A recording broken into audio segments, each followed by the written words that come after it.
I'm your host of the book talk show, Just Read It. This is a place where New York Times bestsellers get chewed over by Pacific Northwest writers of equal talent. We have two guests today. First, we're discussing the book, The Man Who Died Twice by Richard Osman. Our two local writers are Casey Killingsworth, and you can see him on the screen, but our second guest, Sydney Stevens, is going to be a picture only today because of technicalities, but we can hear her voice and get her wisdom, so we'll get on. Let's start with you, Sydney. Make sure you're still with us. You have a new book out. Sydney is a historian, and you've got a new book out. Tell us the title and a little something about the book. Oh, it would be my pleasure. The title is The Ghostly Tales of the Long Beach Peninsula. And this is an adaptation of an earlier book I did called Ghost Stories of the Long Beach Peninsula. The first one was for adults. This one is for middle school aged readers and probably both younger and older. And in fact, I think adults would like it too. It's my first attempt at a book for younger readers, and it was very fun to do. And the whole point of all of my ghost stories, I have 3 ghost books out now, and the whole point is to get people interested in history, because all the facts and the people and the events that happen in these ghost stories are true. So, great. So that's my thing. All right. Well, we'll rush out and get that book. I read now. As I said the last time, don't read it without your dog by you. All right. Casey Killingsworth, you're welcome to the program. You're a newbie with us. You have a book out. Tell us a little something give us the title and a little something about it. Well, thank you for having me, and particularly thank you for having me with Sydney. This is awesome. The name of my most recent book is Nest Blew Down.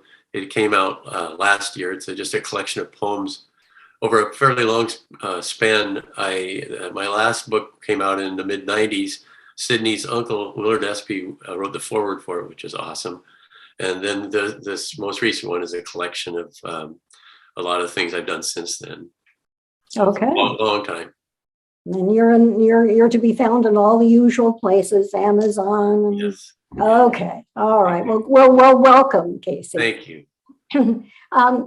Today's book, as I said, is by Richard Osman. It's the second of what looks like it's going to become a series of some old folks living in a retirement center who, in the first book, solved a crime, and now in the second book, there's another crime. The 4 characters are Elizabeth, Joyce, Richie, and Ibrahim, I guess is the correct pronunciation. In the second book, we learn that Elizabeth was a former MI5 agent. And in this book, her ex-husband, who was also an MI5 agent, contacts her because he's stolen a parcel of diamonds from some crooks. And he wants to get to Antwerp before they kill him. Now, Sydney, I'm going to turn this over to you. There's so many characters in the book, but Sydney, can you give us just a very brief filling in of what I've said? Well, yes, the characters are fabulous, and I think really the characters are the most important thing in Richard Osman's books for me. They are definitely he knows elderly people, and these books are about a group of people, 2 men and 2 women. Those are the protagonists and are throughout the series, who are at this retirement home and have decided that they will spend their time solving murder mysteries, and they're quite good at it, actually. But the fun, to me, they're fun and humorous books, and the fun is the characters themselves. And I don't know, Casey, you're way too young to relate, I think, to any of them, but I really think I'm Joyce. And Joyce, I'll just give you just a little touch of Joyce. She has recently discovered Instagram. She doesn't really understand it, and she's gotten herself on a little trouble on Instagram. But she also has discovered knitting. She's definitely not good at knitting, but she knits friendship bracelets, and she puts sequins on hers because she likes the sparkle. Her friends, the people that she gives her bracelets to, all say, not to each other, and certainly don't think they say it to Joyce, but they make it known to the readers that she's a terrible knitter. She's a terrible knitter, but they wear her bracelets because she's a friend and they're friends. And I want to be Joyce. If I'm not Joyce, I don't want to learn to knit. Oh, heavens no. But if I would to be any of those characters, I'd like to be Joyce. And so it goes. And I think anybody who has ever been around elderly people, who is elderly themselves, who is starting to wrestle with some of the problems of memory, of aches and pains and getting around and doing the things that they always loved to do but can't do so much anymore, will relate to this book, and in a great way. Let me break in here, because if you get to have a favorite character, well, then I think Casey gets to have a favorite. So I don't think you identify with, Casey. I don't think that I would argue with Sydney on that point at all. Joyce is really a great character. So here's my take on Joyce. Sydney, I'm sorry to disappoint you, but if I were casting for the movie, I would cast Betty White as Joyce, I think, because she's so lovable and she's so but so shrewd as well, sort of in a ditzy kind of way. But her character is really well done, and they're all well done, but hers particular, I think, is really well developed and as three-dimensional as you can get. I think she's outstanding.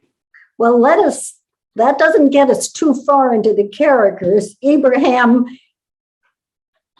in this book is laid up most because he's been assaulted by a young thug who has stolen his wallet.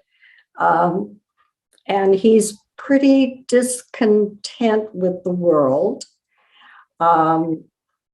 Elizabeth seems to be the thinker in the group. I think her MI experience gives her advantages. But there are a lot of other characters here. There's right.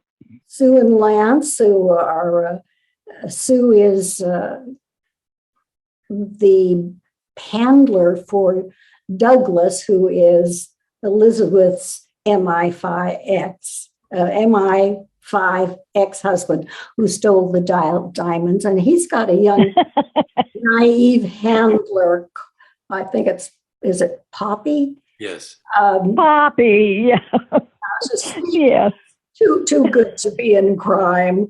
And then some really characters like Max Lomax, he's the one who's supposed to be delivering the diamonds to the mafia, and he lost them to Douglas. So do any of these other characters interest you, or are they all believable? What would you say? Well, are you talking to Sydney? Who do you, well, this is Sydney. I want to say that I think I loved Ibrahim's character, and it made me curious. I don't know. I guess I don't know any psychiatrists, which is what he had been when he was working. But I thought his take on being fearful of living himself. He's just starting to wrestle with this at an older age. And his statement is that that's why he was a psychiatrist, because he was fearful of living, but he could help other people apparently with their fears of living. And he thought all psychiatrists were fearful of living. I'd like to check that out somehow. I thought that was an interesting point. Aren't we I don't know. fearful of living these days? What's your take on Sydney's comment? I had some empathy for Ibrahim, and they were the other three were quite protective of him.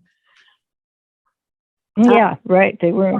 Yeah, Casey, what's your take on that? Or I think Ibrahim is a really interesting character. When I was thinking about all these characters, I was trying to go through like the development to see, often we think about characters at the beginning of a book as opposed to the end. And Ibrahim was really interesting because it seemed to me that he was so structured and so tethered to being grounded with statistical things. And he was so smart that his world kind of operated around that. And when it was disrupted by getting the crap beat out of him, then he became somebody a little bit different. It moved him, I think, a little bit, it seemed like to me. And that he wasn't always that way. I mean, he had been totally engrossed in the Thursday murder club, but then, he didn't make he didn't want to drive anybody to the sites that they needed to be at and everything. So he really withdrew, which is totally understandable. But I thought that showed that he really kind of shifted in his understanding. Like Sydney said, he became a lot more worried about it, and he had never experienced anything like that, obviously. So I think that in that respect, I think Ibrahim is really an interesting character because he seemed to shift pretty profoundly after that happened. He did. He became bitter, and then at the end of the book, I don't think this is a giveaway. He decides he's going to forgive. There was quite a. All right. Well, what about the structure of the book, Sydney? I mean, there are a lot of characters going in and out, and now I'm of that age where, boy, I can't remember. Yes, I empathize. I guess that's why when I spoke first, I started with the characters, because I really, when I think about the plot itself, I thought it was convoluted in some ways, and it was not, when I was reading it, it was not hard to follow. But sometimes I wanted to go back and just double check that I knew who somebody was or how they related or whatever. And I don't know how much of that seriously is my age and my not being able to keep all the threads going, and how much it didn't, it was just the way he was writing, and it didn't really matter. It didn't really interfere with any of it. When I got to the end of the book, it was a satisfying ending. I liked how all the characters kind of it changed and grew and came to grips with what happened. But it was an intricate plot, and there was a lot going on, and I'd be hard pressed to tell you the storyline, very succinctly. Maybe Casey, who is younger, can give us. Yes. I'm 85, so don't try to play the senior card with me. So Casey, I've got a year on you. Come on. It's not a full year, Sydney, but yeah, well, that's true. That's true. Casey, what about this convoluted plot? Were you being the younger among us, having any trouble with that? First of all, I, as much as I appreciate both of you trying to keep me out of that circle, did I mention that my granddaughter's graduating? I'm there. But and yes, absolutely. I think the other bad news is that I think I've probably had trouble and had to look back at most books my entire life, even when I was 25. So I'm not sure age has anything to do with it. But I think that was one part of the book that I really appreciated with Osmond, because I think he's not has not been known as a mystery writer. I mean, he's a comedian, and I think that's pretty obvious in the book. He's really comfortable with comedy in this book, but I think he did a really commendable job of sort of letting things come into the flow and then exiting the flow for a while. And then when we got to a point where they were coming back in, like Sydney said, you had to go, wait a minute, what's going on here? And I know that's not the most uncommon thing in a mystery and murder novel, but I think he did a really good job with that, because it did force us to sort of get a little confused, but I'm pretty sure he was directing us that way on purpose. He had no trouble. Oh, that's a good point. Did any of you, I frankly felt parts of the plot were too contrived. Did either of you have that feeling when Poppy puts this message in someone, and Douglas gives her a locket, and they figure out? Did anyone feel it was a little bit too convoluted or contrived? How about? Well, yeah, I agree. I do. I mean, I thought that the whole thing with the hole in the trunk of the tree or whatever it was, it was way too conveniently on that walk, and then they came back to it all too conveniently. Yeah, I thought there were some parts of the whole story that he made it fit what he wanted.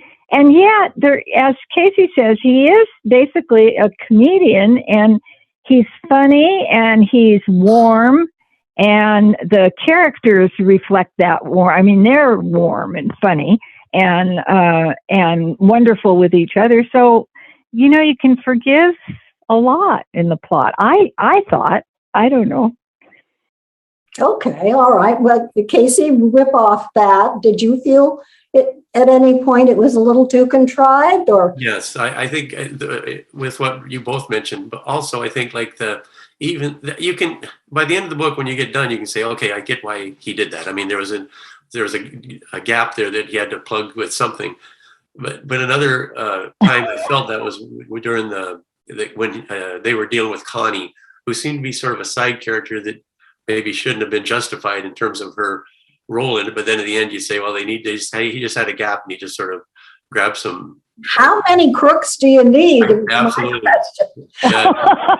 Well, listen, guys, we've had a great time here, and I don't think we can agree that we haven't done the book justice in terms of all of its intricacies, but it's time to say whether you would recommend this book or not.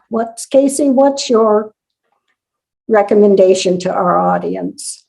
I would absolutely recommend this book. And I think the reason is that it's just engaging. I think that it's hard to not be entertained by him. And that's an important and a hard thing, I think, because it's easy for us to read books and think it's easy to write, but obviously that's not true. And it was easy to read this book, and there weren't any major glitches, and I don't think, to where it diluted the effectiveness of the book. Like I said, I think his humor is great, but his writing was really well done too. It's not, if you want something major, this is probably not the book, but just for entertainment, I mean, it's just I think it's hard to beat something like that, because even the humor really adds to that and sort of sucks you in. So yeah, I think I would recommend this. Okay, Sydney, your verdict. I definitely would recommend it. And it's the second in a series. I did read the first one. I don't think it's necessary particularly to read the first and then this one afterwards. But I did read somewhere that he plans 4 in the series, so there will be 2 more. And I certainly think read this one, and then you'll probably want to read the 3rd and the 4th. Okay, solid recommendations. I'm afraid the hostess says thumbs down. Too contrived, too cute at times with the old folks. Yeah, I would spend my time reading something else.